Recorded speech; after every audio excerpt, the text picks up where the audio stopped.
Friends, today I would like to speak to the people of Tamil Nadu about the conflict in West Asia.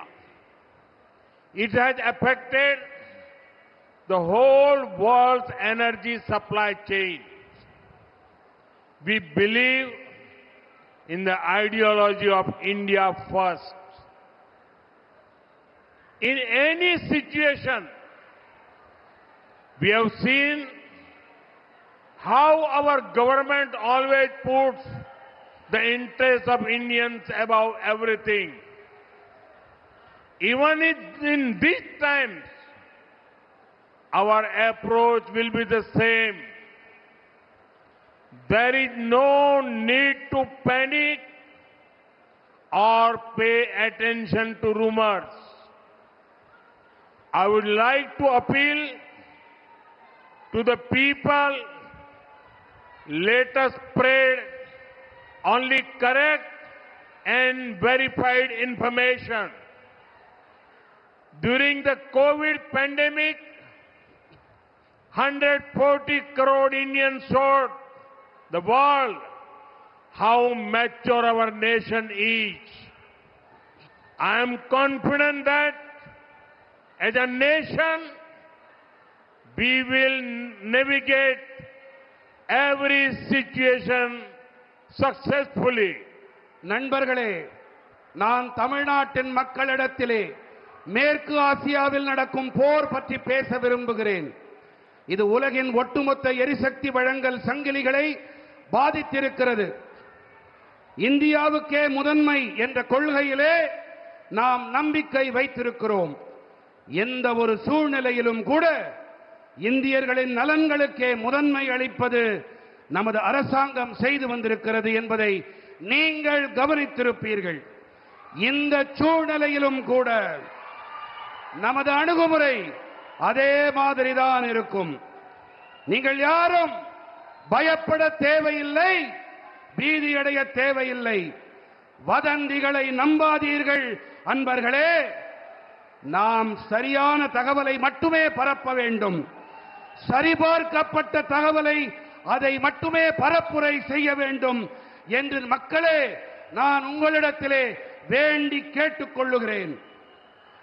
Covid பெருந்தொற்று காலத்திலே நாம் எப்படிப்பட்ட முதிர்ச்சியுடைய தேசம் என்பதை 140 கோடி இந்தியர்கள் உலகிற்கு எடுத்துக் காட்டினார்கள்.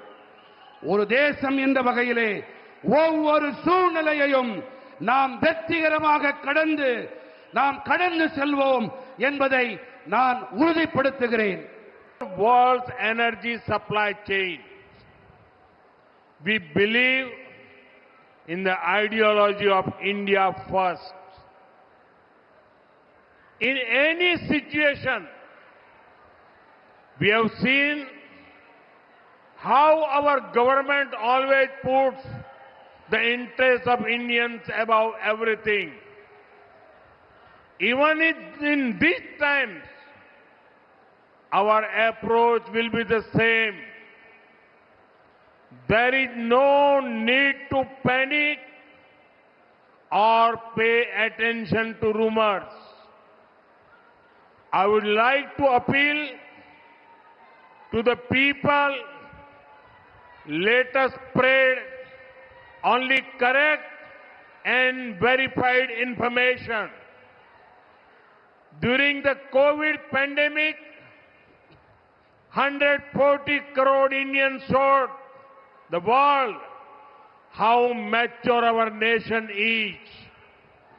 I am confident that as a nation, we will navigate every situation successfully.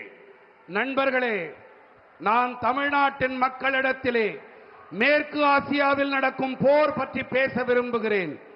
இது உலகின் ஒட்டுமொத்த எரிசக்தி வழங்கல் சங்கிலிகளை பாதித்திருக்கிறது. இந்தியாவுக்கே முதன்மை என்ற கொள்கையிலே நாம் நம்பிக்கை வைத்திருக்கிறோம். எந்த ஒரு சூழ்நிலையிலும் கூட இந்தியர்களின் நலன்களுக்கே முதன்மை அளிப்பது நமது அரசாங்கம் செய்து வந்திருக்கிறது என்பதை நீங்கள் கவனித்திருப்பீர்கள். இந்த சூழ்நிலையிலும் கூட நமது அணுகுமுறை அதே மாதிரிதான் இருக்கும். நீங்கள் யாரும் பயப்பட தேவையில்லை, பீதியடைய தேவையில்லை. வதந்திகளை நம்பாதீர்கள் அன்பர்களே. நாம் சரியான தகவலை மட்டுமே பரப்ப வேண்டும். சரிபார்க்கப்பட்ட தகவலை அதை மட்டுமே பரப்புரை செய்ய வேண்டும் என்று மக்களே நான் உங்களிடத்திலே வேண்டி கேட்டுக் கொள்ளுகிறேன். கோவிட் பெருந்தொற்று காலத்திலே நாம் எப்படிப்பட்ட முதிர்ச்சியுடைய தேசம் என்பதை 140 கோடி இந்தியர்கள் உலகிற்கு எடுத்துக் காட்டினார்கள். ஒரு தேசம் என்ற வகையிலே ஒவ்வொரு சூழ்நிலையையும் நாம் வெற்றிகரமாக கடந்து செல்வோம் என்பதை நான் உறுதிப்படுத்துகிறேன்.